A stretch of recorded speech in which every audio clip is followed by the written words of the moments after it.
Speak up when I hop about to cut, I promise I'm gonna speak up when I hop about to cut, I promise I'm gonna speak up when I hop about to cut, I promise I'm gonna make a scene. Got lights, cameras, action, but I promise that I won't be seen. She told me that she loved me, but I knew that make believe, but this ain't even about it, so let me catch you up to speed. Red target, slaying demons, I be quick to put them on that red carpet, TMZ 'em. I could get them taken after one call, Liam Neeson. I was mumbling, now I'm speaking. What's happening, everybody? Welcome back to Game Day with Trey. Of course, this is your host, Trey, and this is your NFL Week 9 ATS recap. All right, so let's go ahead and get this thing started, man. First game first was Thursday night, Tennessee Titans at the Pittsburgh Steelers. The line was the Titans getting 2.5, and the total was set at 37 points. Score ended up being Titans 16, Steelers 20. So once again, Mike Tomlin comes through and just shows who he is and what he does. This coach has been able to take the most mediocre of quarterbacks and always finish over 500. And once again, he's headed in that direction. And he is over 500 against the spread as well now. Because now his against the spread record is 5-3, and his regular season record is 5-3. So identical regular season records and against the spread records. The game did go under by 1 point as well. So just pay attention to that for next week coming up. Next game, we got Miami at Kansas City Chiefs in Frankfurt, Germany. All right, so this game was a great game. I watched every second of this game. Miami was getting 1.5. The total was set at 50.5. Regularly, both teams are 6-2 regularly for their record, and against the spread, Kansas City improves to 6-3 against the spread. So once again, Kansas City does what they do, man. That defense is one of the best defenses I've seen in a long time. Okay, as a team, they only give up like 16.3 points per game. And in this game, they did the same exact thing. They let them get to 14 points, and then it's a dead halt stop. All right, now I am concerned about what's going on in Kansas City and the lack of consistent offense that they've been able to produce. I blame a lot of that on Matt Nagy, the offensive coordinator. I don't think that was a good hire for Kansas City, and this could come back to bite them later on in the playoffs. But we will see. Next, we had the Chicago Bears at the New Orleans Saints. New Orleans was giving up 8 to 9 points, and the total was set at 41.5. New Orleans ended up winning this game 24-17, improving their record against the spread to 3-5-1. All right, while Chicago drops to 2-6.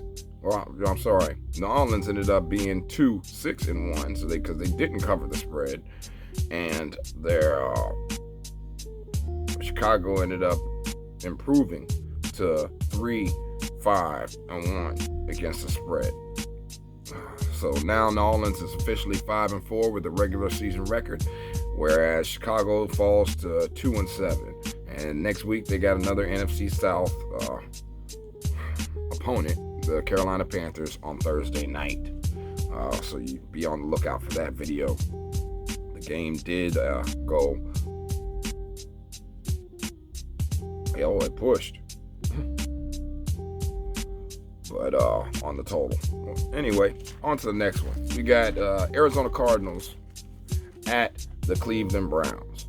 Okay, Arizona did what Arizona does. Didn't score any points at all. Got their behinds handed to them, 27-0. Cleveland was giving up 8.5 to 11.5 points, and the total was set at 37.5. When you're dealing with this Cleveland team, you're dealing with one of the best defenses in the NFL, just like I said with Kansas City. They give up between 18.3 and 12.3 points per game. just a vicious defense. So their record improves to 5-3, whereas Arizona falls to 1-8. And against the spread, Cleveland improves to 4-3-1, whereas Arizona falls to 4-5. All right, let's go on to the next game. We got the Washington Commanders at the New England Patriots. New England was giving up 3, and the total was set at 40.5. Washington started to get before the game was 3-5, and New England was 2-6. But after that 20-17 loss that New England took, their record drops to 2-7, and Washington improves to 4-5. Now against the spread, Washington actually covered, so that puts them to 4-4-1, and New England drops to 2-7 against the spread. The game did go under the total of 40.5. Well, once again, Bill Belichick, that New England offense just wasn't able to move the ball. Mac Jones is not the guy.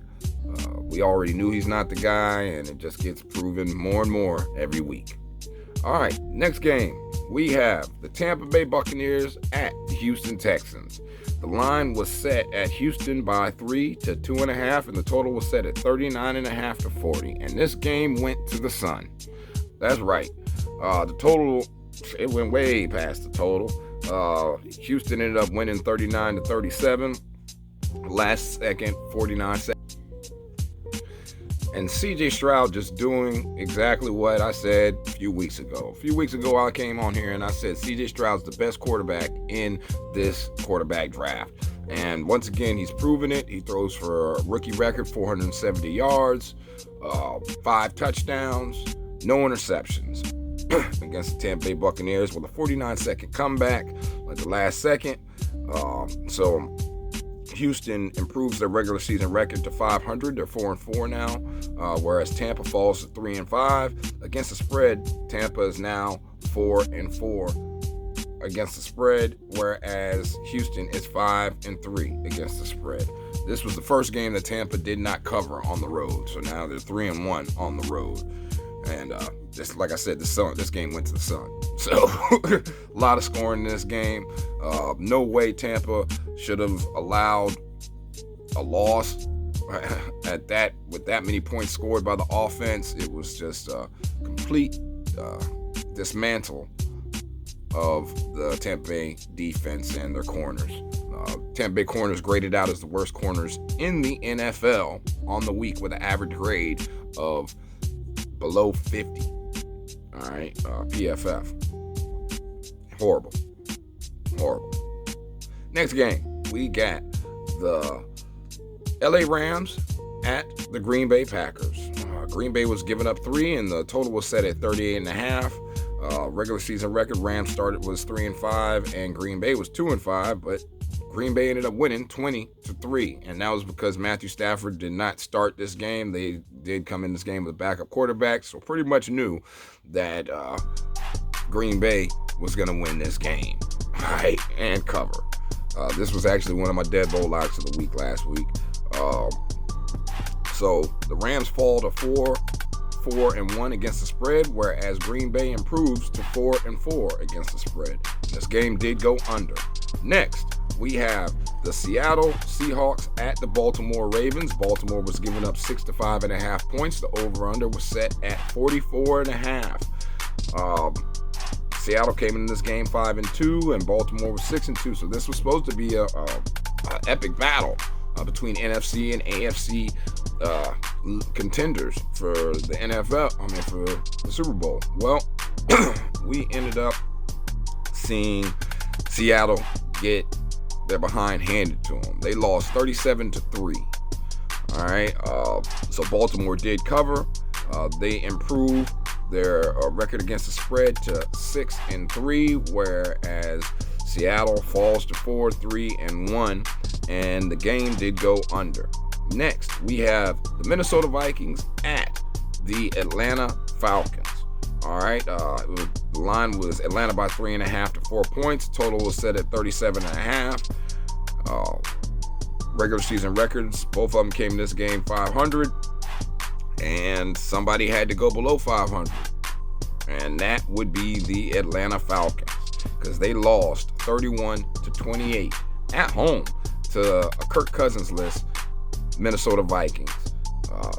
Jaron Hall started the game for Minnesota. He ended up going out on the first play, and that was the best thing for him, because after that, Dobbs came in and did his thing, man. Josh Dobbs is looking very poised back there in the pocket. Could be dangerous in Minnesota. Minnesota improves their record to against the spread to, like I said, 5-3-1, and Atlanta falls to 2-7 against the spread.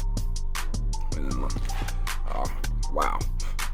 I just did learn a lot of things about Atlanta in that game, though. Their defense definitely can't tackle. They need to improve on that. Tyler Heineke looks like he could be the guy to hold down the quarterback seat for a little bit. He looks frisky back there right now for the Atlanta Falcons. The best way to put it. All right, so next we got the Indianapolis Colts at the Carolina Panthers. Indy was giving up 3. The total was 43.5. And Indy came into the game 3-5. Carolina came into the game 1-6 as a regular season record. And the score at the end of the game ended up being Indy 27, Carolina 13. So Indy did cover. They improved to a 5-4 against the spread, where Carolina falls to 1-6-1 against the spread. This game did go under, as expected. Bryce Young, typical struggles that he's been having all season long, and Minshew Mania does what it does. Next, we got the New York Giants at the Las Vegas Raiders. The line was Vegas by 1.5. Total was set at 47.5. New York Giants came into this game 2-6, and Vegas came into this game 3-5 as a regular season record.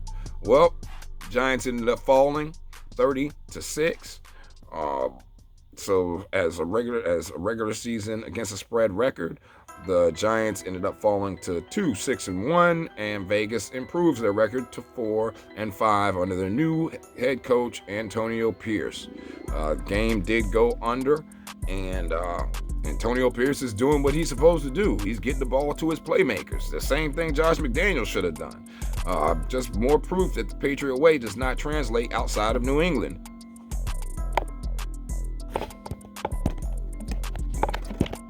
Next, we have the Dallas Cowboys at the Philadelphia Eagles. All right.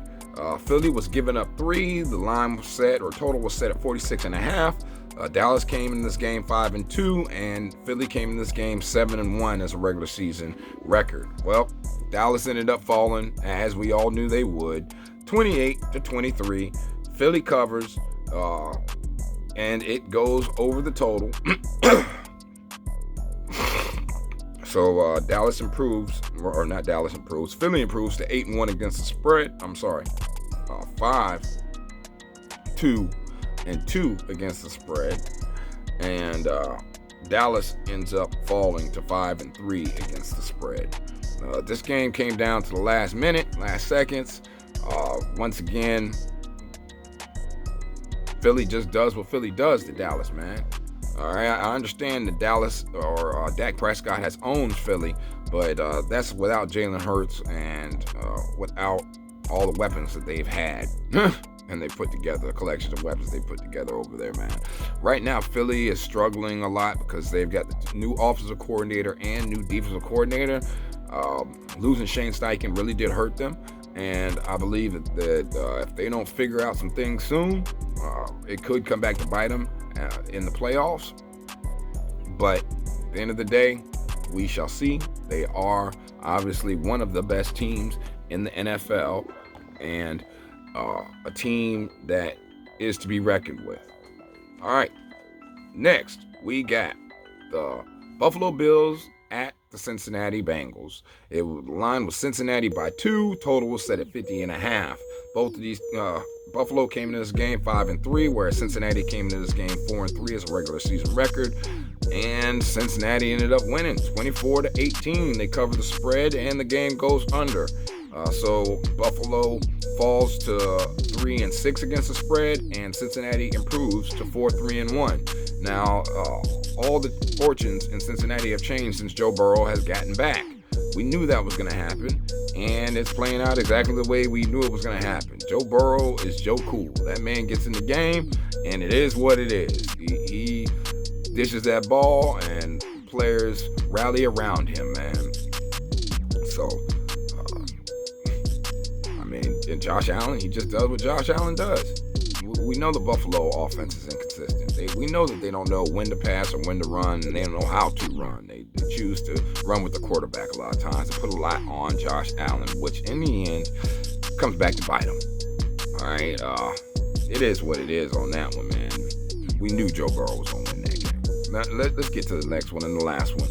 It was Monday Night Football, Chargers at the New York Jets. Line was Chargers by 3.5. Total was set at 40.5. Both these Chargers came into the game 3-4, and the Jets came into the game 4-3 as a regular season record. Well, Chargers ended up pulling this one out, 27-6. Really wasn't even as close as the score says it was. It was just a blowout from the beginning. Defense was taking the ball away from Zach Wilson, Garrett Wilson, whoever on that team. They just took the ball from them consistently. And Jets were overmatched. Bosa had a heck of a game. Jets couldn't move the ball on the 31st ranked pass defense in the NFL. I mean, what more can you say? Chargers ended up improving their record against the spread to 4-4, identical to their regular season record. Whereas the Jets, they ended up going 5. Now they're 4-3-1 against the spread, and they're at 500 for the regular season record. All right, you guys. So this was your NFL Week 9 recap ATS. I hope you enjoyed it. I hope it helped you get some of the information that you needed to prepare for the coming 2 days before we get back into the NFL. Y'all have a blessed day. Stay safe. I'm going to holler at y'all. Peace.